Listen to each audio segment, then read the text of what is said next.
আসামিদের কি আদালতে তোলা হয়েছে? মামলার বিষয়ে নতুন কি কি তথ্য পেয়েছেন আপনি জানাবেন।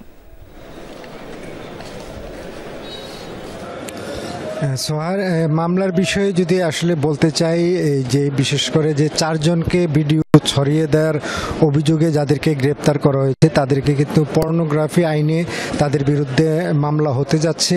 এখন পর্যন্ত কিন্তু যারা আসামি রয়েছেন তাদের কাউকেই আদালতে আনা হয়নি। অর্থাৎ আমরা এই অল্প কিছুক্ষণ আগে মুরাদনগর থানার যে ওসি রয়েছেন জাহিদুর রহমান, তার সঙ্গে আমরা কথা বলেছি যে তারা কিন্তু এই 5টার দিকে তারা রওনা দিয়েছেন মুরাদনগর থেকে। হয়তো কুমিল্লা আদালতে এসে পৌঁছতে অন্তত 6টা 6:30 বেজে যাবে। এরপরে হয়তো আদালতে তোলা হবে এবং তাদের পরবর্তী কার্যক্রম, তাদের যে জিজ্ঞাসাবাদ, সেগুলো কিন্তু আসলে আদালতে তোলার পরেই এই ধরনের বিষয়গুলো আসে এবং তাদের রিমান্ড চাওয়া হবে কিনা এইসব বিষয়ও কিন্তু আসলে আদালতে তোলার পরেই জানাবেন বলে আমাদেরকে যে পুলিশ অফিসার জানিয়েছেন। তো এখন পর্যন্ত কিন্তু আসলে এই ঘটনাটিকে কেন্দ্র করে কিন্তু আসলে বিভিন্ন সামাজিক যোগাযোগ মাধ্যম থেকে শুরু করে বিভিন্নভাবে বিভিন্ন রকম গুজব ছড়ানোর কিন্তু একটি অপচেষ্টা আমরা বিভিন্নভাবে লক্ষ্য করতে পারছি এবং এই ঘটনাটিকে একটি ভিন্ন খাতে প্রবাহিত করারও কিন্তু আসলে অপকৌশল আমরা